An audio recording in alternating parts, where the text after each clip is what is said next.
World Campus Connect, May 2nd, Kannur, Hotel Sky Pearl, May 3rd, Kozhikode Hyson Heritage. ഞങ്ങൾക്ക് ഇത്തവണ നിർബന്ധമുള്ളത് ഇപ്പോൾ എല്ലാവരും ചെറു വികാരം എന്ന് പറഞ്ഞാൽ കേരളം ഒരുപാട് പ്രോബ്ലംസ് സോൾവ് ചെയ്യുന്നുണ്ട്, ഇപ്പോൾ ഫേസ് ചെയ്യുന്നുണ്ട്. അതിന് സൊല്യൂഷൻ വേണം.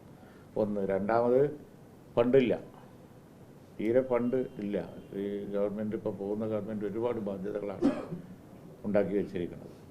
അപ്പോൾ വളരെ ബേണിംഗ് ഇഷ്യൂസ് ഒട്ടേറെ വരാൻ പോകുന്ന ഗവൺമെൻറ് അതിന് മുമ്പിൽ വരും. അതിന് പ്രാമുഖ്യം കൊടുത്ത് UDF ജനങ്ങളോട് ചെയ്ത പ്രതിജ്ഞ നിറവേറ്റാനുള്ള നല്ല പ്രവർത്തനങ്ങൾ വേണം എന്നാണ് പറഞ്ഞത്. സ്ഥാനമാനങ്ങളെക്കുറിച്ചും മറ്റു കാര്യങ്ങളെക്കുറിച്ചും ഒന്നും അത്തരത്തിലുള്ള ചർച്ചയേ ഉണ്ടായിട്ടില്ല. അങ്ങനെ ഞങ്ങൾ ആ വിഷയങ്ങളെക്കുറിച്ച് ആലോചിക്കുന്നുമില്ല. കോൺഗ്രസിന്റെ മുഖ്യമന്ത്രി ചർച്ച പോലെ തന്നെ ഒരു വശത്ത് ലീഗിന് മുഖ്യമന്ത്രി സ്ഥാനം വേണം. നിങ്ങൾ ഇതിന്റെ മുകളിൽ തന്നെ കൂടണ്ട. ഞങ്ങൾക്ക് കേൾക്കുമ്പോൾ അരോചകമാകുന്നുണ്ട്. ഇപ്പോൾ ഞാനതിനൊന്നും മറുപടി പറയില്ല. വെറുതെ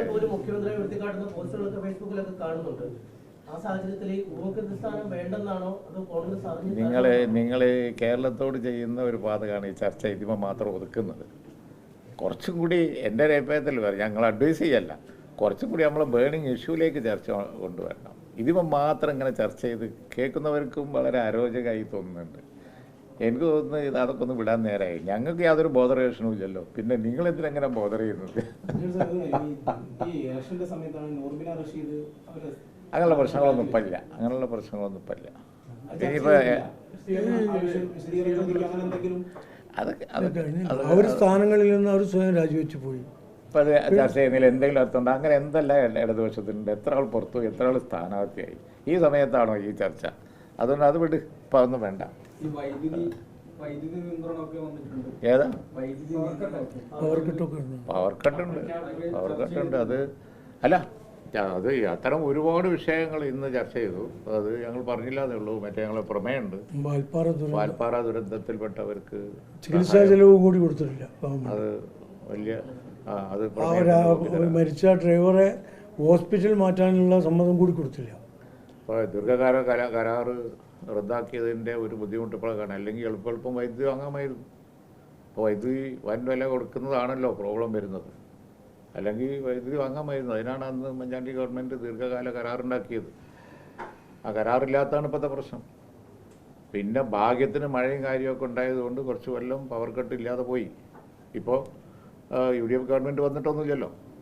ഭരിക്കുന്നത് അധികാരത്തിലെ LDF ഗവൺമെൻറ്റാണ്. എന്താ സ്ഥിതി? വൈദ്യുതി ഷോർട്ടേജ് ആയില്ലേ? നമ്മളെ ഭാഗ്യം അനുസരിച്ചിരിക്കും. അതാണ് കഥ. അപ്പോൾ അതുകൊണ്ട് അത്ര ഒരുപാട് പ്രശ്നങ്ങൾ കേരളം ഫേസ് ചെയ്യുന്നുണ്ട്. വളരെ ഇപ്പോൾ ഗൾഫിൽ യുദ്ധം വന്നതുകൊണ്ട് സാമ്പത്തിക രംഗത്ത് ഭയങ്കര മാന്ദ്യം വരാം. അതുപോലെ തന്നെ ഖജനാവ് മുഴുവൻ കാലിയാണ്. അതിൻ്റെ പ്രോബ്ലംസ് വരാം. നമ്മൾ അനുഭവിക്കല്ലേ? ഞാനെന്തിനാ പറയുന്നത്? നമ്മളിപ്പോൾ ഇരിക്കുന്നത് എങ്ങനെ? ചൂടത്തല്ലേ? ഞങ്ങളിന്ന് യോഗം ചേർന്നത് പിന്നെ ഫാനും AC ഒന്നും വർക്ക് ചെയ്യാതെ, മൈക്ക് തന്നെ ഒരുവിധം മറ്റേ ബാറ്ററിക്ക് വർക്ക് ചെയ്യിപ്പിച്ചത്. വളരെ ബുദ്ധിമുട്ടാണ് കേരള. ആ ബുദ്ധിമുട്ടുകൾ പരിഹരിക്കാൻ വേണ്ടി കൂട്ടായ ശ്രമം വേണമെന്നുള്ളതിനായിരുന്നു ഞങ്ങളുടെ ഇന്നത്തെ ചർച്ചയുടെ ഫോക്കസ്. മറ്റു കാര്യങ്ങളൊക്കെ അതിൻ്റെ സെറ്റ് മെത്തേഡ് അനുസരിച്ച് വളരെ സിമ്പിളായിട്ട് UDF സോൾവ് ചെയ്യും. ഈ പറയുന്ന വലിയ മല പോലെ നിങ്ങൾ കൊണ്ടു കിടക്കുന്ന സാധനം എലി പോലെ പോകും, അല്ലാതെ ഒന്നും ഉണ്ടാകാൻ പോട്ടില്ല. ഓക്കെ, ഒന്നും ആയില്ല അല്ലേ?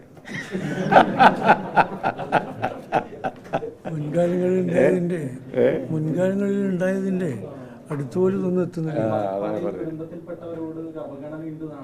ആരോട്? അവർക്ക് ഗവൺമെന്റിന് ഒരു സഹായം, അവർക്ക് സർക്കാരിൻ്റെ ഭാഗത്തു നിന്ന് ഒരു സഹായവും ലഭിച്ചിട്ടില്ല. പൂർണ്ണമായും അവർ അവഗണിച്ചിരിക്കുക. പൊതുവിദ്യാലയങ്ങളിൽ അധ്യാപകരെല്ലാവരും അവരുടെ ആരുടെയെങ്കിലും വേണ്ടേ? ഒരു തിരിഞ്ഞു നോക്കിയിട്ടില്ല. സോഫാർ അവഗണന തന്നെയാണ്. ഞങ്ങൾ വെടിക്കെട്ട് ദുരന്തത്തിൽ മരിച്ചവരുടെ അനുശോചനം രേഖപ്പെടുത്തി. അതുപോലെ തന്നെ മറ്റു ഇന്നത്തെ അവസ്ഥയിൽ ഉള്ള സാമ്പത്തിക സ്ഥിതി, അതിലൊക്കെയുള്ള ഞങ്ങളുടെ ആശങ്ക, അതുപോലെ ഗൾഫിലെ നമ്മുടെ സഹോദരന്മാരുടെ സ്ഥിതിയിലുള്ള ആശങ്ക ചർച്ച ചെയ്തു. അങ്ങനെ ഒട്ടേറെ പ്രശ്നങ്ങൾ ചർച്ച ചെയ്തു. വയനാട് പദ്ധതിയിൽ നാളെ ഞങ്ങളുടെ മറ്റന്നാൾ 27 അവർ ഹൗസ് വാമിങ് നടത്തുക. അവർ തന്നെ ഹൗസ് വാമിങ് നടത്തുന്ന ഹൗസ് വാമിങ്ങിന് ഞങ്ങളെയും കൂടി ക്ഷണിച്ചിട്ടുണ്ട്. ഞങ്ങൾ 3-4 ആക്കേഷനുള്ളൂ, ബാക്കിയൊക്കെ അവരുടെ കുടുംബക്കാരും തന്നെയാണ്. അവർ വളരെ സന്തോഷപൂർവ്വം അവിടെ പിന്നെ അവരെടുക്കേണ്ട കാര്യങ്ങളൊക്കെ ഉണ്ടാവുമല്ലോ, പണിയൊക്കെ ഉണ്ടല്ലോ, അവർ ചെയ്തുകൊണ്ടിരിക്കുകയാണ്. അവർ താമസിക്കും. അത് കഴിഞ്ഞതിന് ശേഷം ഞങ്ങളുടെ ബാക്കി വീടുകളുടെ പണി ദ്രുതഗതിയിൽ നടക്കുന്നുണ്ട്. അത് വേഗം പൂർത്തിയാക്കുകയും ചെയ്യും. അതിൽ യാതൊരു സംശയമില്ല. പറഞ്ഞ വാക്ക് പാലിക്കുക എന്നുള്ളതിൽ ഇന്ത്യൻ യൂണിയൻ മുസ്ലിം ലീഗിന് ഒരു വിട്ടുവീഴ്ചയില്ല. അല്ല, അവിടെ ഈ ഒരു ഭാഗത്ത് സർക്കാരിന്റെ വർക്ക് നടക്കുമ്പോൾ ഉദ്ഘാടനം കഴിഞ്ഞ പക്ഷെ കയറി താമസിക്കാൻ പറ്റുന്നില്ല. തൊട്ടപ്പുറത്ത് ലീഗിന്റെ ഒരു ഭാഗം കംപ്ലീഷൻ കഴിഞ്ഞു ഉദ്ഘാടനം. അപ്പൊ അതവിടെ ചില പിരിവ് നടക്കുന്നതൊക്കെ പറഞ്ഞ് അവിടെ ചില വാർത്തകളൊക്കെ വരുന്നു. AC ഇല്ല. വന്നല്ലോ, വാർത്ത കൊടുത്തവരെന്നെ ഖേദം തിരുത്തിയല്ലോ അവരോട്. AC ഇല്ല, അവരോട് ഖേദം പ്രകടിപ്പിച്ചു വാർത്ത കൊടുത്തു. 19 ലക്ഷം രൂപയുടെ വീടും സ്ഥലവും കൊടുത്തു ഞങ്ങൾ. പിന്നെ അവരോട് 10,000 രൂപ വാങ്ങി എന്ന് പറഞ്ഞാൽ ആരെങ്കിലും വിശ്വസിക്കും? അല്ല, അത് അവര് ഞങ്ങൾ 4 ആളെ ക്ഷണിച്ചു എന്നല്ല, അവരെ ബന്ധുക്കളും കുടുംബക്കാരുമാണ് അവിടെ.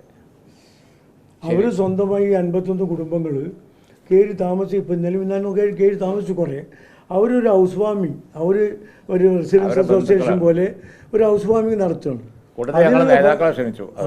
അത് 4 പേരെ ക്ഷണിച്ചുള്ളൂ. അതിന് അവർ ഫണ്ട് കണ്ടെത്തുന്നത് അവർ തമ്മിലെടുത്തിട്ടാണ്. ഞങ്ങളോട് പറഞ്ഞിട്ട് പോലുമില്ല. ഇതറിഞ്ഞപ്പോഴാണ് ഞങ്ങൾ അന്വേഷിക്കുന്നത്. അപ്പോൾ തന്നെ ഞങ്ങൾ പറഞ്ഞു നിങ്ങളത് വിളിക്കേണ്ട ആവശ്യമില്ല, ഞങ്ങൾ തരുമായിരുന്നു. വാർത്ത കൊടുത്തവർ തിരുത്തിയത്. അത് ഞങ്ങളോട് പറഞ്ഞിരുന്നെങ്കിൽ ഞങ്ങൾ കൊടുക്കുമായിരുന്നു. ഓക്കെ, എന്നാ ശരി.